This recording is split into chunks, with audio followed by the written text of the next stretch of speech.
So the news from Israel is once again devastating, as it was announced that 2 more hostages were killed today, and 2 soldiers were also killed.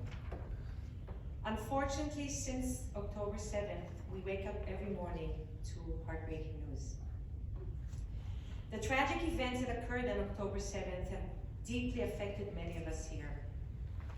That is why today's presentation is so important.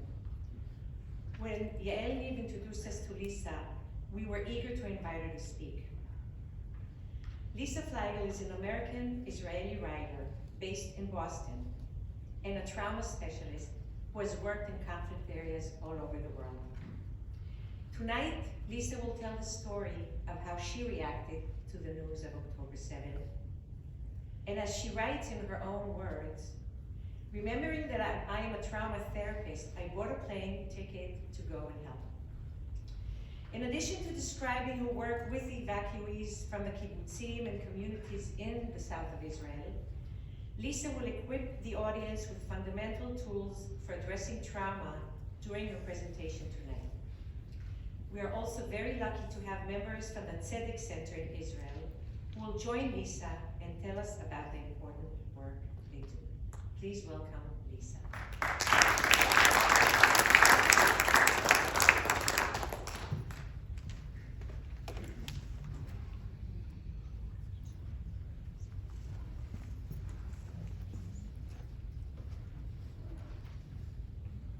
Just to warn all of you, I'm a big hugger.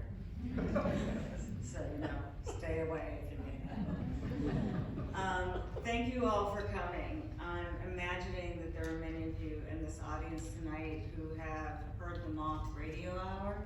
Show me your hands if you have. Or This American Life on public radio. Okay, so you all know about stories and what we can learn from them and how they help us feel our feelings in a safe way. This isn't a presentation, this isn't a lecture. Tonight, I'm telling you a story. I'm telling you a story of something that happened to me. I'm telling you a story that's deeply personal to me. And I'm telling you a story about how I personally have struggled since the morning of October 7th. And I'm deeply grateful. Can you stand up, the people from the Tzedek Centers? I'm so lucky to have these people to inspire me, young people, they're the hope for the future. You're gonna learn about them tonight. They're part of my presentation, and they're here from Israel, and you all are gonna have an opportunity to talk to them. They're gonna be doing small group conversations, which we'll explain more to you about.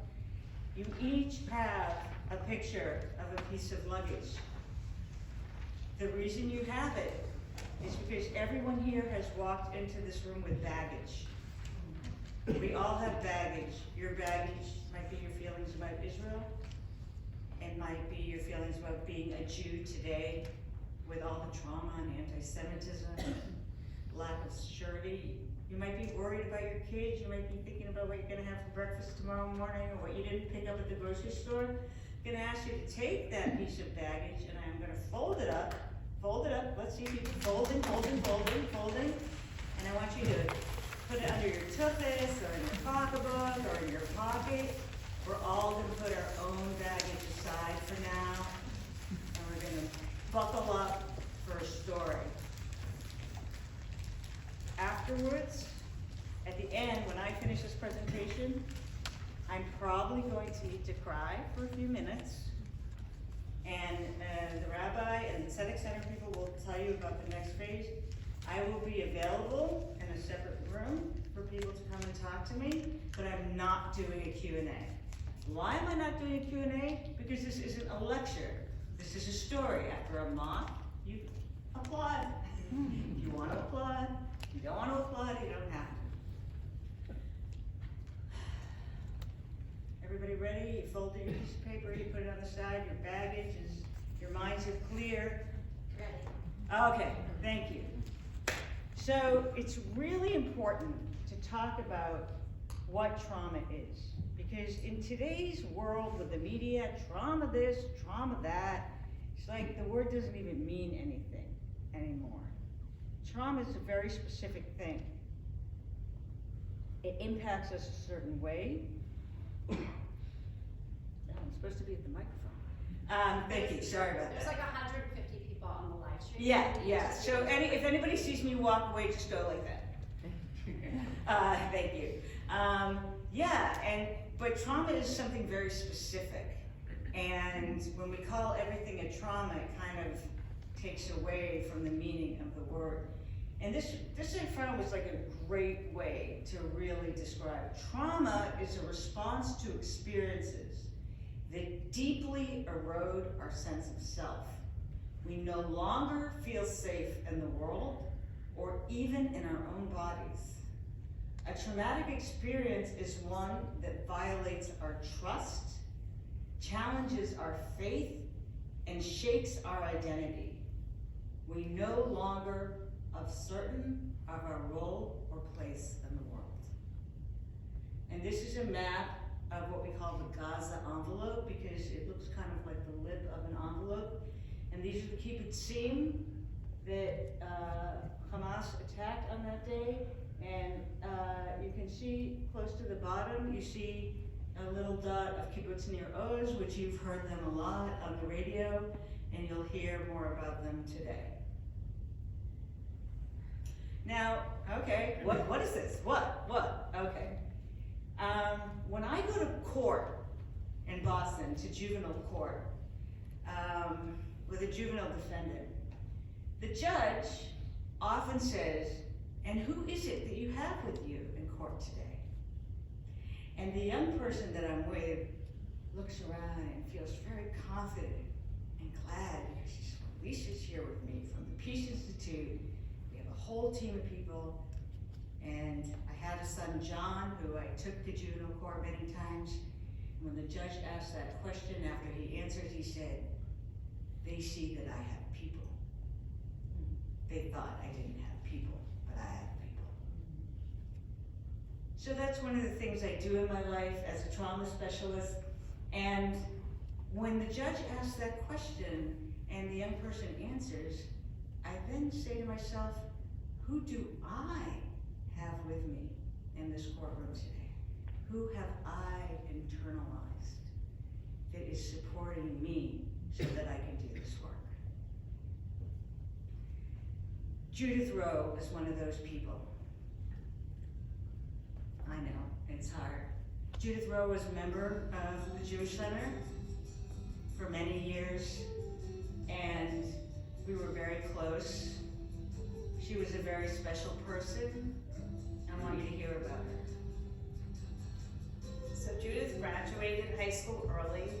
She graduated college early at the age of 20. She entered Yale Graduate School as the first woman to study in the sociology department. She was Hadassah chapter president. She quickly identified the changes computers could engender and was one of the earliest promoters of formalizing and demanding public access to government data. She was the founder of the Data and Statistical Services at Princeton University in 1964 and headed the service until her retirement in 1998. She was considered a foremost expert on the USA Census.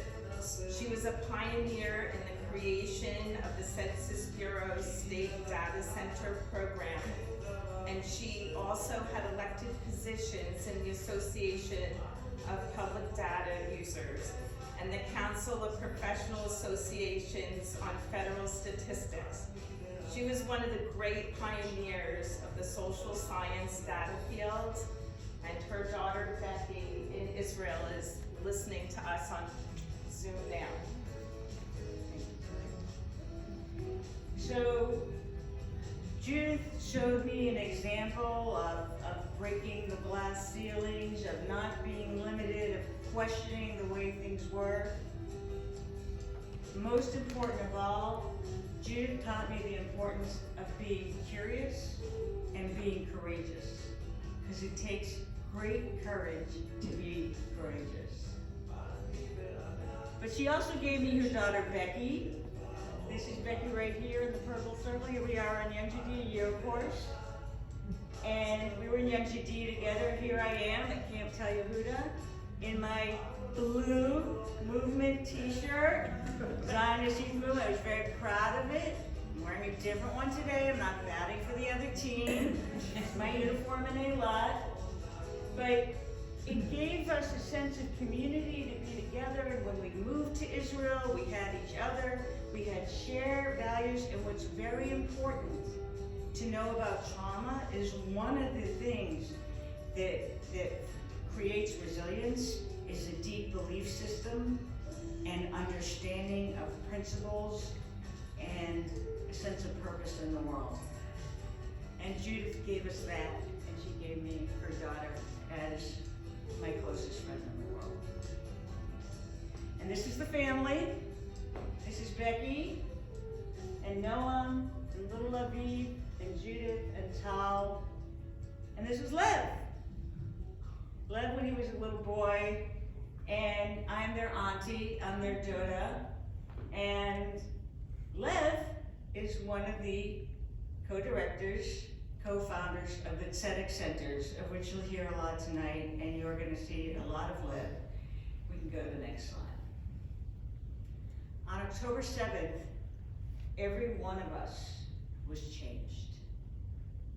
Ein mishahu shelo hikir mishu. Every one of us was impacted.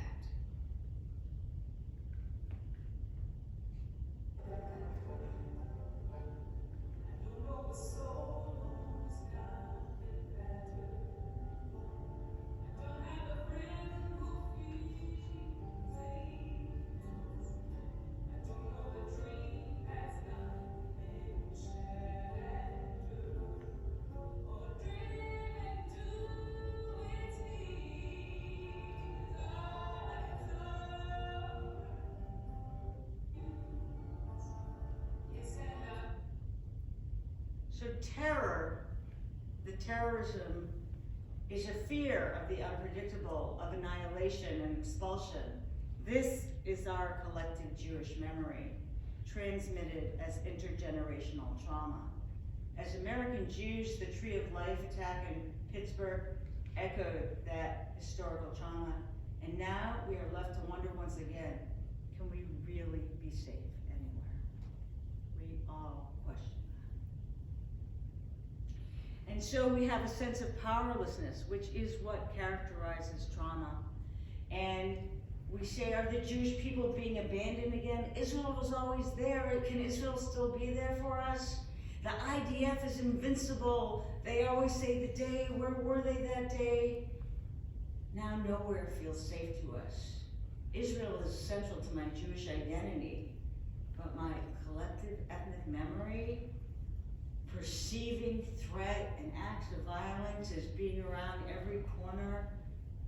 As Jews, we assume bad things will happen, and all of those things together bring us to a sense of powerlessness. On October 7th, I woke up in the morning to a text from a friend, Lisa, what happened to your country? I was at a friend's house in New Hampshire, and I walked up and down the stairs. What do I do? How can I help? I was emotionally devastated. We all were. I felt powerless. I scoured the news. I was on WhatsApp checking messages. I was calling my friends in Israel. And most importantly, I felt insurmountable grief. And then I remembered, I'm a trauma therapist. There's something I can do. I'm not powerless. And I bought a plane ticket, October 7th, 3 hours after I got the news. And then Becky called. And Becky put me on the phone with Lev, who grew up, and Moran, his wife. Lev, who co-runs the Tzedek Centers, and Moran, who was in charge of the entire deployment of their operation called Mechakim et Hadaron, embracing the Gaza envelope communities. So while I was busy fretting and pacing back and forth, Becky's son Lev in the Tzedek Centers and the Shomer Ta'ir already had deployed to 10, was it 10 or more than 10? 15? 15 evacuee sites throughout Israel. By October 10th, October 7th, the survivors hit these evacuee centers. On October 9th, they deployed by October 10th. And they said to me, Lisa, we need you to come. And I said, all right, I'm coming. Now, the ticket I had bought was for 2 weeks. I said, how long do you need me to come for? And she said, well, you know, it's really better for a month, but at least 2 weeks. I said, all right, I'll come for 10 days. This is how I pictured them. Shomer Hatzair, who led the Warsaw Ghetto Uprising. In my mind, these are the heroic people who you can depend on, who you can trust to do what's right. The hardest thing, nothing scares them. These are my people, and I was going to be with them.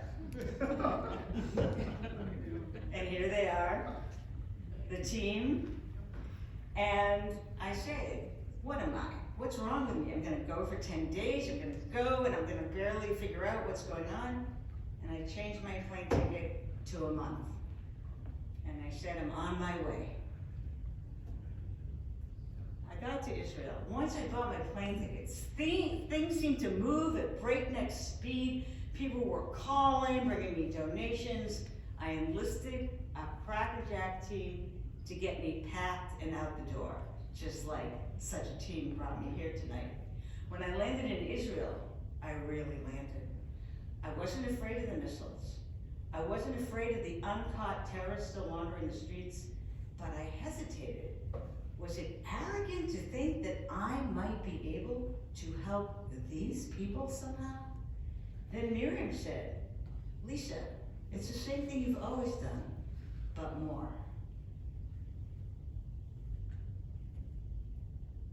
On my first day in Israel, I went to a vigil of the hostages, and I came from Boston yesterday to provide trauma support, and you can see how people, I'm gonna cry, and I want you to look at this picture right here, and you'll go to the next slide. This was serious. This was a meme that was going around as kind of a cartoon, and it's satire on headlines, and it says, the shittiest possible situation there could ever be. Everything really sucks. There's nothing we can say. We've fallen on our face. Everything is devastating. Everything here is terrible. Everything is garbage. And it was hard not to feel that way. But remember, I'm a trauma therapist.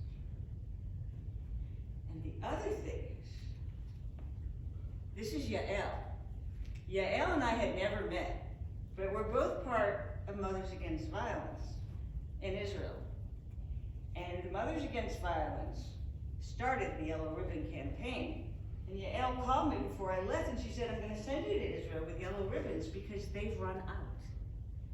Right after that hostage vigil that I was at, I met up with Ketty, and she gave me my fluorescent vest, and I felt empowered. I felt like part of a community, and we ran around Tel Aviv, tying yellow ribbons around people's wrists, tying them around poles, and it reminded me that art, it was a work of art, it was performance art. Art exists that one may recover the sensation of life. It exists to make one feel things. This was a work of reparation through our creativity and the way we use the yellow ribbons. All right, then I got to Eilat. This is the Abraham Hostel, and this is where I was placed my first week. This is me with a bunch of Ethiopian kids. There's Ethiopians in Eilat? Everybody, no one could believe it, but there they are. Yeah, there's Ethiopians in Eilat. Really? Really? Where are they from? They're from Tzfat. There's Ethiopians in Sfat? There's Ethiopians in Tzfat. What are they doing in Eilat? So they were moved to Eilat because there were missiles in Tzfat as well, and their absorption centers where they lived, they had only been in Israel for a year and a half, did not have proper bomb shelters, did not have proper protection. So they brought them to Eilat. This part of Eilat is kind of far, I mean, in Eilat perspective, from where all the hotels were, that the evacuees were. No one believed there were Ethiopians in Eilat. That little dialogue you just heard between my brother-in-law and I had 1,000 times. And I said, I'm living in a hotel, in a youth hostel with 600 of them. Now, it seemed very far away from everything else. Ma'oz Inon, who's one of the founders of the Abraham hostels, it's a social enterprise. These hostels and tours promote dialogue, tolerance, and unity, while also advocating for equality and democracy. But it wasn't far away from everything else, because his parents were murdered at Netiv HaAsara on October 7th. The entire city of Eilat was a therapeutic milieu. No one was untouched. So then the Ethiopians went to Jerusalem and back to Tzfat, and I went to the Astral Palma Hotel. Look, I'm an old lady, like a youth hostel, really? I mean, I was a good sport about it, because, I don't want people to think I'm old. Every morning, I would come out of the lobby and I would wait for my ride. And people would come up to me and they'd say, oh, who are you, where are you from, blah, blah, blah. And this happened on this particular day, and this gentleman came up to me and I told him, we didn't call the hotels by the names of the hotels. We called the hotel by the name of the community that had evacuated to it. So, Nir Oz was in Malon Yam Suf, but we said, I'm going to Nir Oz. My first day there, someone said, I'm going to Nirim. I said, how are you going to Nirim? It's a closed military area. And they were like, no, the hotel, you idiot. Anyway, so I say, I'm going to Nir Oz, and he says, oh, it's so terrible what those people went through. And I said, yes, it is. And he said, tell me, are they leftists? And I looked at him, and I knew why he was asking me the question. And I had to split into two people. The me in front is the me, the trauma therapist. The me in back is me, the human being. He was asking me that question because if I said yes, he was going to say, then they deserved what happened to them, because they brought this on themselves. Now, if I wasn't a tenured trauma therapist, I might have yelled at him, I might have argued with him. But instead, I understood him. The people in the Astral Palma Hotel were from Ashdod and Ashkelon. And they didn't get the same benefits as people from the Gaza envelope. If you lived up to 7 kilometers from the border, you got full room and board, and you were evacuated by the army, by the government. But if you were over that, you maybe got half room and board. You had to self-evacuate, and people were very bitter about that. And this man, by making this very angry statement, was trying to have some power in the world. He wasn't trying to be mean. He was trying to say that he was important, and he mattered, and that he mattered too. And I said to him, because I've been doing this for many years, I said, you know, all I know is that these are people who are suffering. These are people in a great deal of pain. And my job is to be with them in that pain. And I don't really ask them about their political opinions, but thanks for asking. And this is what I knew. This is a video that came out before I went to Israel. This is a young woman from Kibbutz Be'eri who was evacuated to the Dead Sea, and this is what she said about her experience.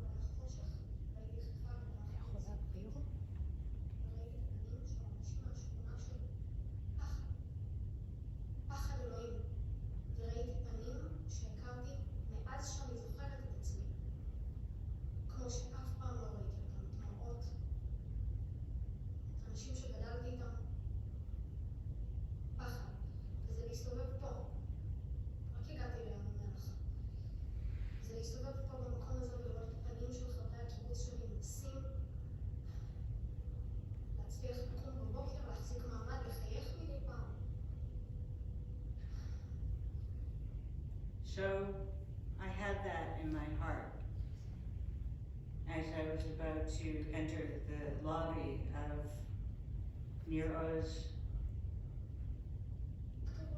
I was thinking that this is what I was about to face, people who had been through this.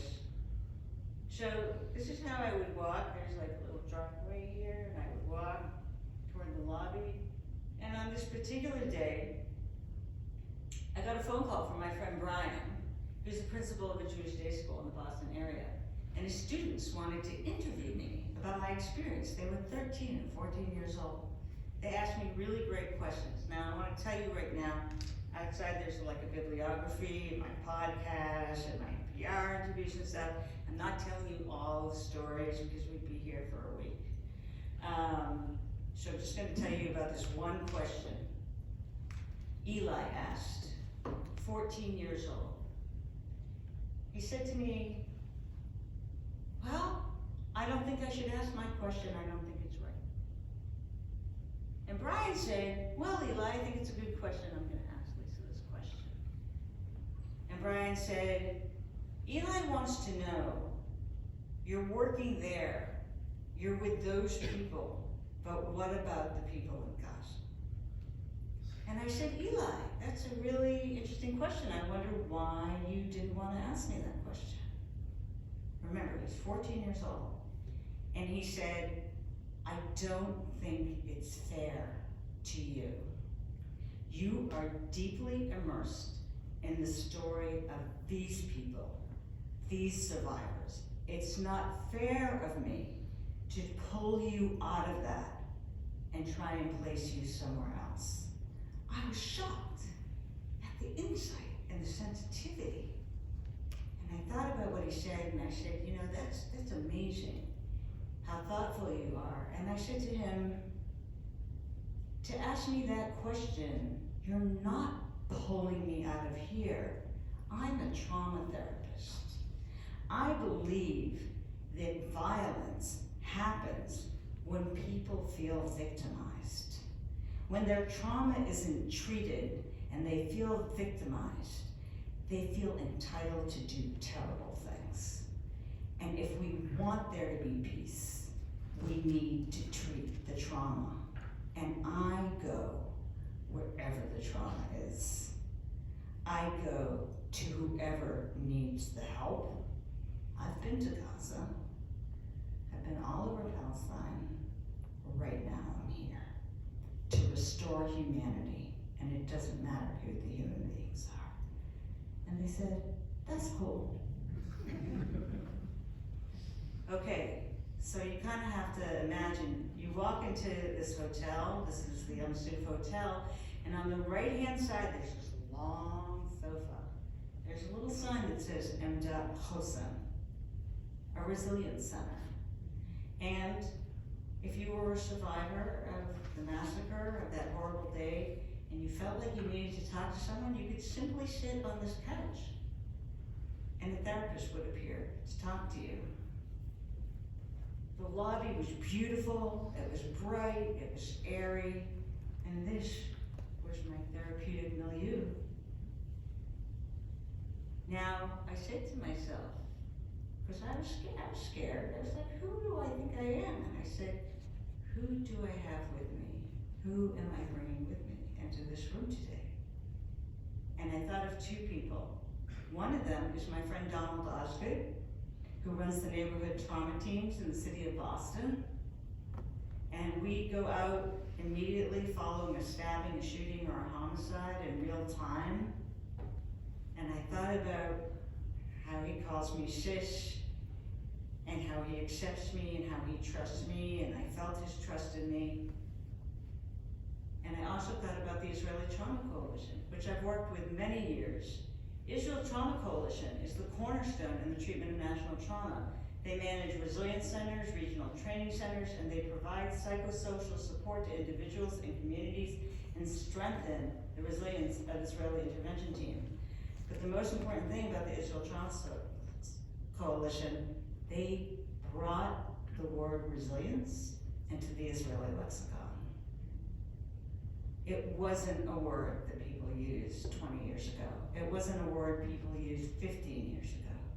But now it's part of the lexicon. It's the immediate response to trauma is how do we foster resilience. And I thank my friend Tali Levanon, the head of the Israeli Trauma Coalition, who I responded with her to the Boston Marathon bombing because they came here to support Boston.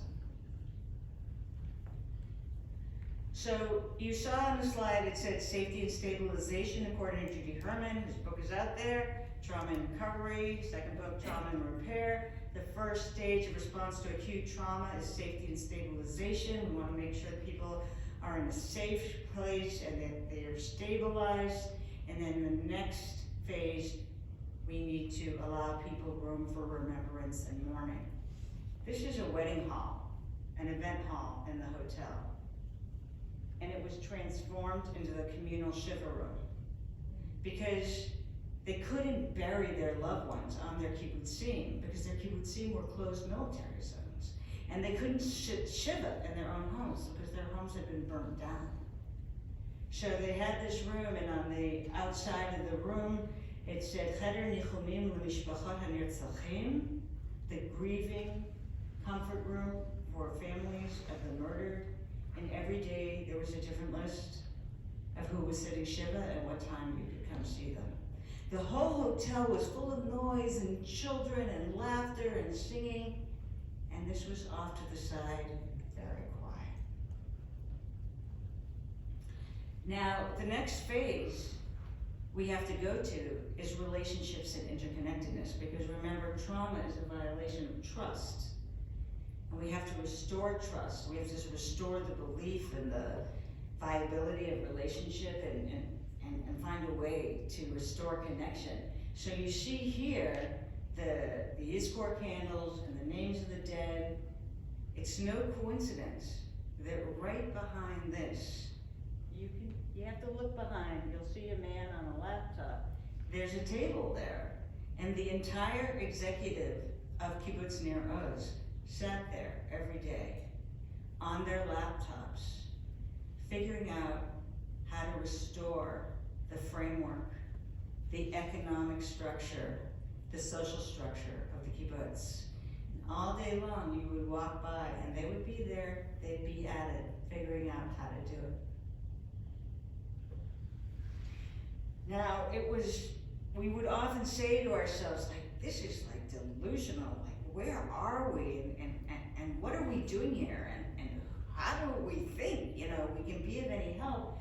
There was an electronic bulletin board. An electronic bulletin board might say, if you need to see an orthodontist on Wednesdays from 2 to 3, they're behind the spa. If you need to see a pediatrician, they're under the diving club from 5 to 6 on Wednesdays. Regular announcements like that, the laundry, but there are also announcements like this. The police are coming to take testimony from survivors of October 7th. We are collecting all the remembrances. If you want to give us copies of the eulogies that you read at the funerals or your remembrances of people. Nir Oz is grieving. There's a WhatsApp group for announcements. Make sure you check your WhatsApp groups. The most ironic, this is the hostess station on the way into the dining room. And one day on my way to dinner, there was this handwritten sign. Now, I want to tell you that on my first day in Eilat, someone dragged me to an orientation, and the woman running the orientation is the world expert on humor in the Holocaust. And she said, in our orientation, I want you to all know it's okay to be funny. Even in the Holocaust, there was humor. So I was like, phew, because, I'm kind of funny. So, it's what I got, So anyway, this is sad, right? But I get to this and I read the sign and it says, if you're going to Yossi's funeral tomorrow, you need to be in the parking lot at 12:30 sharp, and we're not waiting for anyone. No dawdlers. And I was like, so now I'm supposed to go eat dinner, right? Okay. The most incredible support people in the hotel were the sons and daughters of the kibbutz that had left the kibbutz. They'd grown up, they left, they got married, they went away. But on October 10th, along with the Merkazim L'Tzedek חברתי and Sharon Zair, the sons and daughters of kibbutz Nir Oz came, and because they had been part of that community, people trusted them. They allowed them in, they allowed them to help. But because they weren't there on October 7th, they also knew that they were available to care for them. And it was amazing. I mean, I had a perch in the lobby, you know, they're like, Lisa, are you gonna be at your perch today? And these folks hung out. It was amazing and inspiring to see the things they did. Now this is the team, not in their partisan Warsaw Ghetto outfits, but in their blue shirts. And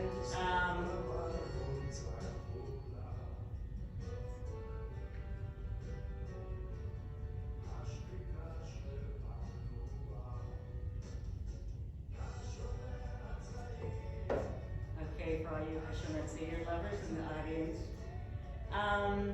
And you know, we had shared assumptions, which is part of what made, you know, these people were strangers. I hadn't met them before, but I am the unofficial or official auntie of all of the Zair.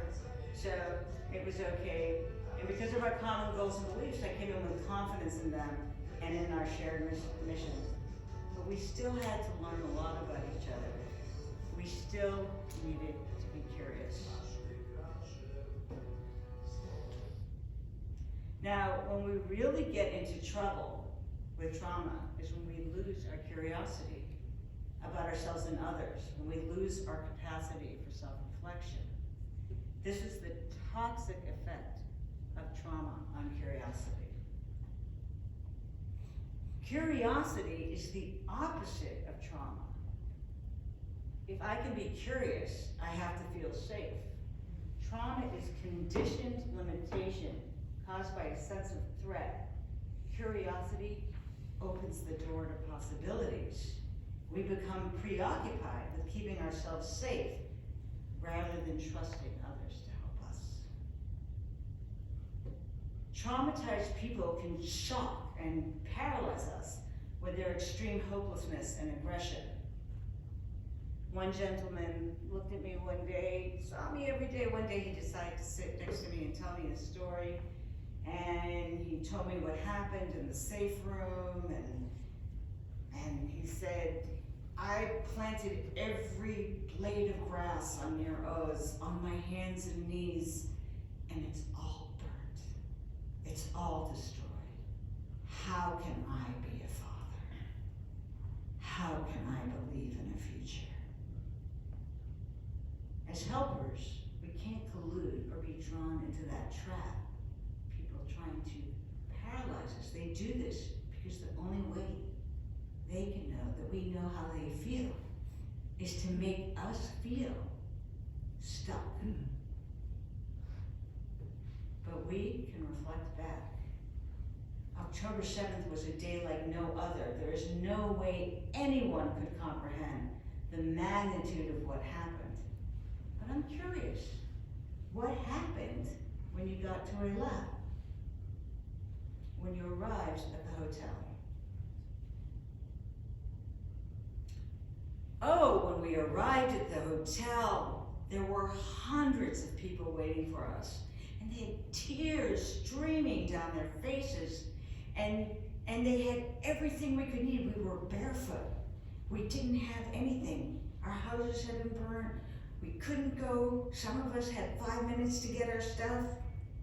But most of us had nothing, and they had everything you could need. They had food, and they had clothing, and they had sheets and pillowcases and cosmetics and kitchen supplies, anything we could need. And they hugged us, and they cried, and I looked at their tears, and I knew they felt guilty because they had not protected us. But when I saw them and felt their arms around me, and saw the abundance they brought, I said, maybe there is hope after all. And maybe there is something we have in order to rebuild. Even with the most unthinkable pain and horror, the trauma therapist can find a way by asking the right question, to listening for the right word, to making meaning of the other person's paralyzed grief, to instill hope. There are different kinds of hope. There's realistic hope. There's utopian hope. There's hope we choose to have. There's hope that transcends the situation. Rebecca Solnit says, to hope is to give yourself to the future, and that commitment to the future is what makes the present inhabitable. Now, curiosity, community, and compassion made it possible to begin healing. Even though the team we all had vicarious traumatization. We all had secondary traumatic stress. We got into arguments, we got into fights. You're like, who the hell are you? Who do you think you are? But our curiosity and sense of community and compassion kept us together. And having our staff meetings here on the beach in Eilat with a full moon didn't hurt. The water of Eilat was healing for everyone, for our team, for the people who got up in the morning and would go scuba diving or snorkeling. The waves, the water, the wind, the moon. Well, water is the first line of defense against trauma. I know, it sounds crazy, you know, it's like so terrible, so much has happened and it's tragic and what can you do, and it's also hopeless, but actually water, and this was the bar in the hotel, always had these two big ice cold, dripping wet cisterns of water, and you could go and you could drink, and much of the way I formed relationships with people. I would look around the lobby, and if someone was crying or looked distressed or lonely, I would simply hand them a cup of water. And they would look at me and say, how did you know? How did you know that's what I needed? And the next time they would see me, they might sit next to me and they might tell me their story. Water is the first line of defense against trauma because when we traumatize, our brains flood with the chemical cortisol, which dehydrates us. We need the water to function. Now, another thing that was comforting was replicating kibbutz life right there in the hotels. And those of you who've been to Israel and been to a kibbutz know that there's Masam Begadim. The Masam Begadim is an important part of kibbutz life. So where were they going to have a mikvah? Where were they going to have a Masam Begadim? This is next to the pool in the hotel. They had washing machines, and it's also, when you think about trauma, it's like this big psychological, you gotta be some Freud genius or whatever. But actually, the logistical problems and challenges are the most important ones to solve because that's part of the safety and stabilization. And so there was nothing more comforting than hanging out with people doing their laundry in the Mahsan Gadim. It just happened to be right next to the hotel swimming pool. Okay, now, you need to know, I'm not like, a very normal person. I don't have a normal fear instinct. And when I was told people I was going to Israel, they said, we don't want you to go, you're gonna get killed, there are missiles, there are terrorists. And they said, we're not even gonna bother trying, because you're gonna go anyway. But please be careful and don't get killed. And I said, don't worry. There are never missiles in Eilat. First Gulf War, second Gulf War, not a single Scud missile anywhere in the Eilat Arava area. And lo and behold, one day in the evening, we were heading back for evening programming, and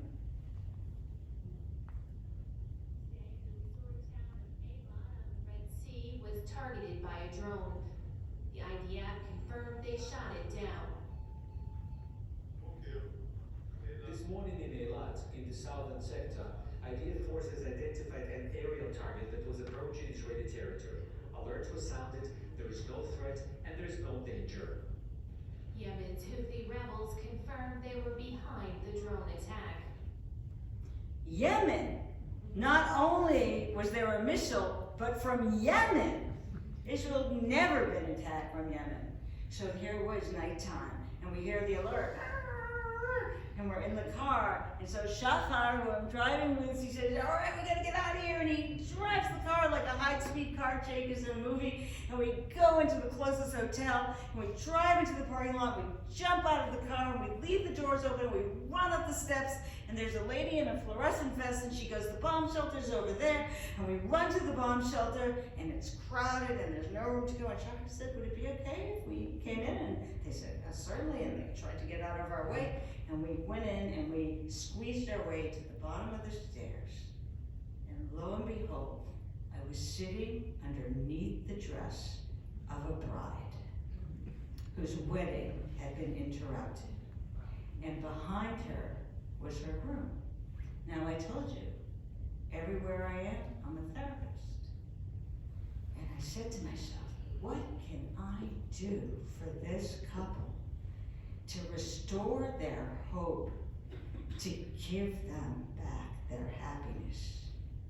So I started singing, Kol Sason V'Kol Simcha, and everybody in the bomb shelter joined me in saying, Kol Chatan V'Kol Kala, Siman Tov, Mazel Tov, and the bride and groom smiled. And the alert was over, we ran up the stairs, and we got into our cars, and we went back to work. And I said, there's always a way to instill hope.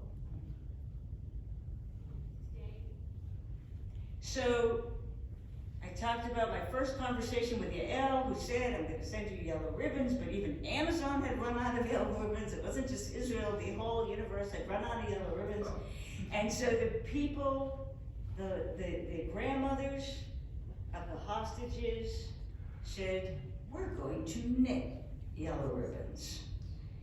And they sat in the lobby and they began to knit, and slowly the whole kibbutz came up to them, and everybody, they did that thing where you hold the yarn, and they were making the yellow ribbons, and they were tying them on each other's wrists, and I saw them transform from grieving, hopeless people through this act of knitting yellow ribbons, how they came together and were emboldened. This is Bubble Girl. There's lots of stories about Bubble Girl. You have to get the bibliography, because I'm not going to tell them here. They're great stories. I'd love to tell them, because I love to talk about Bubble Girl. But I have to tell you, just like tonight, when we don't have a lot of time, I always felt like every conversation, every intervention, there wasn't enough time. When I finished talking to someone afterwards, I would say, I wish I said this, I wish I said that, or what was the theme, what was the most important thing, and how do I continue the conversation? So I invented a therapeutic modality, which I call DJ Trauma.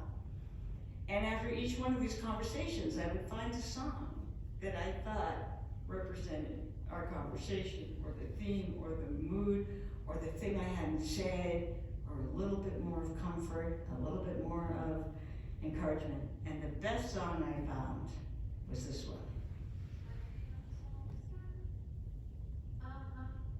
I feel so bad.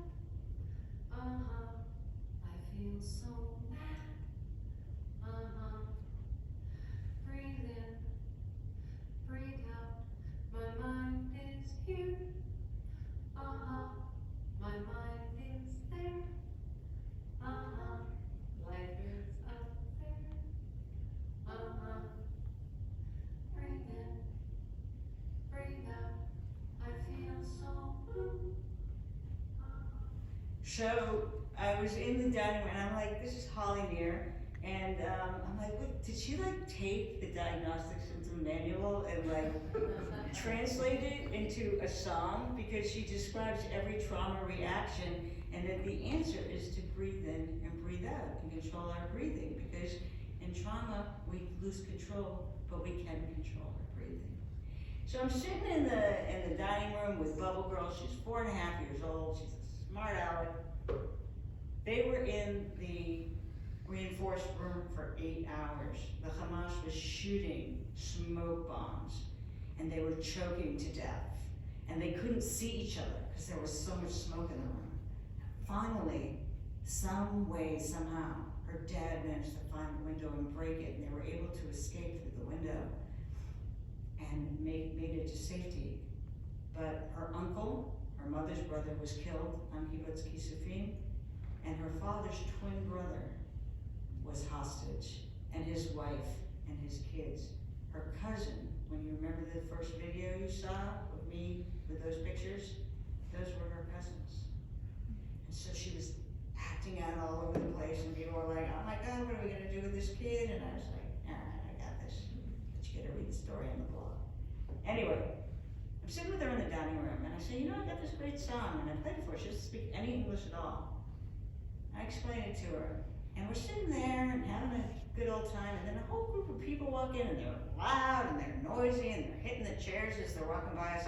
She gets really irritated. She goes, oh, get out of here. I hate you. I don't want to see you. Blah, blah, blah. And I was like, okay, well, I'm like a badass trauma therapist, so I'm going to reflect back to her.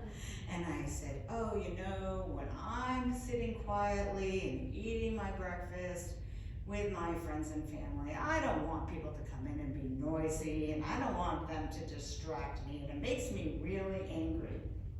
4.5, doesn't speak English, turns around to me and says, well, I don't know why you just don't do what the song says. Breathe in, breathe out. What's wrong with you? So you never know where hope is gonna come, where change is gonna come from. This was one of the most difficult, dramatic, and uplifting days. It's the only time I cried. This is the 30 days recognition from when the attack happened, November 7th. And Kululum, which is this really awesome people, they come and they teach songs to hundreds, thousands of people. And they came together with Abraham Tal, a very well-known Israeli singer, and they taught a song. And at the beginning, people were uncertain, they were unsure, they opened their mouths up a little bit, they looked around, was it okay to sing? And we walked around the team and we were like, oh my God, like what are we doing?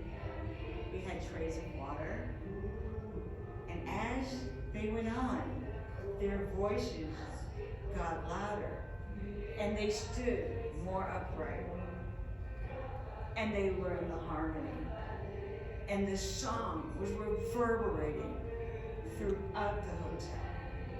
I had never seen such a transformation in my life, and I felt like I had been privy to a holy sanctuary. At the end of the singing, Avraham Tal asked them all to hold up those pictures of their loved ones who were hostages. And it was on Israeli TV that night, all over the country. My friends were watching the news, and I was the news. They were the news. Singing empowered. Singing required them to regulate their breathing, and it brought them together as a community. It was the most amazing thing I ever saw in my life.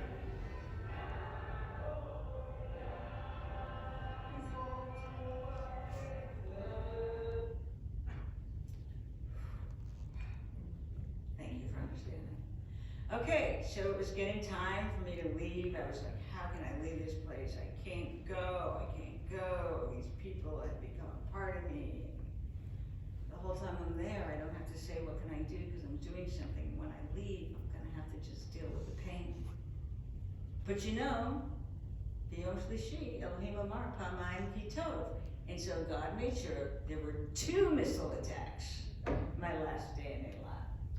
Now I told you I don't get scared, I don't cry, but this day, I was so worried about Bubble Girl.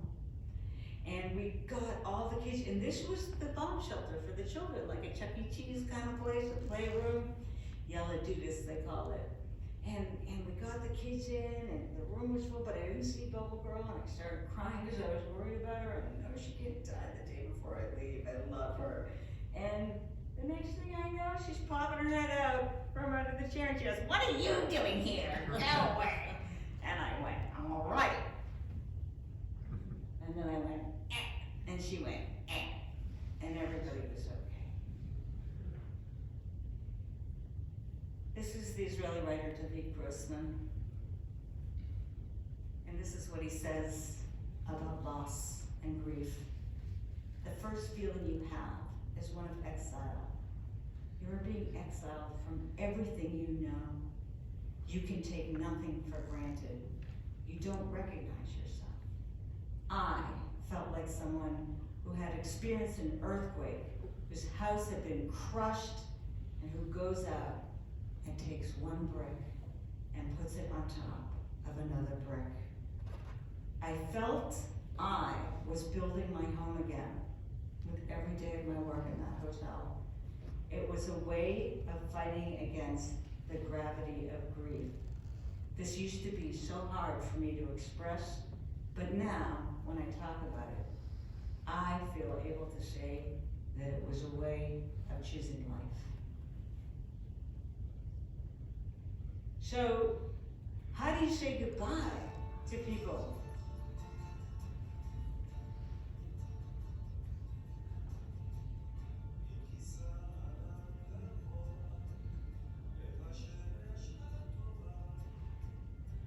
When I came to Israel, the hostages were an idea. They were something I saw on TV. When I got to Tel Aviv, there were pictures of hostages and they became more real. But when I left Israel, I knew these people. This is Bubble Girl's uncle. I had learned to love these people.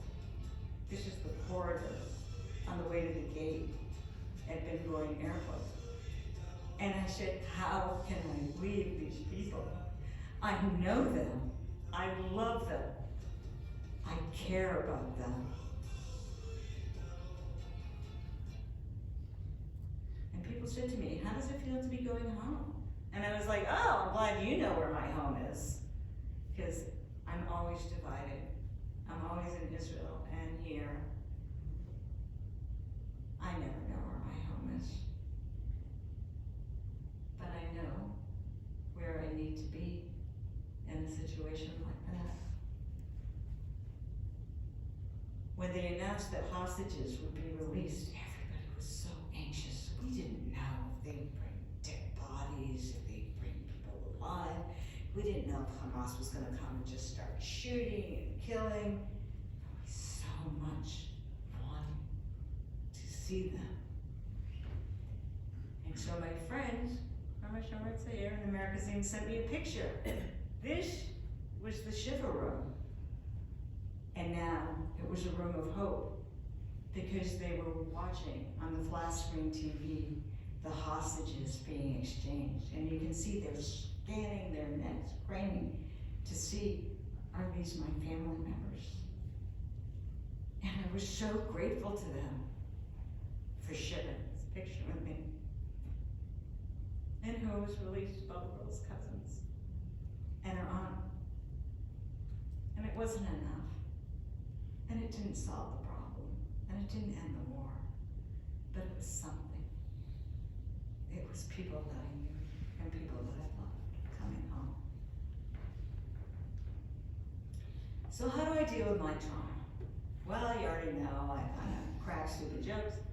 I'm an artist and I paint. And this is a painting of Kibbutz Keturah, where I lived for many years of my life. I became an adult there. And it's a beautiful mountain range. And it could be snowing, it could be a blizzard, I could be in the Appalachia, and I would still paint the Arava Mountains. Because that is what is in my heart, and that is what nurtures me.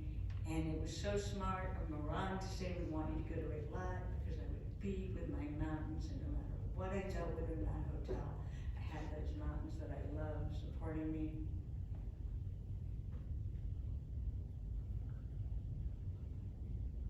And it came time for Near Oz to transition to a more permanent status, to leave the hotel. This is their last day. This is the mural that they painted, and you can see the hope, the anticipation, the anxiety. That person you saw talking, that was the chef. It was an important part of the trauma team. And they went to Carmega, near Kiryat Gat. And hundreds of people helped them get ready. And when they got to Carmega, there was a big billboard welcoming them. Chavrei Nir Oz, Bruchim Habayim.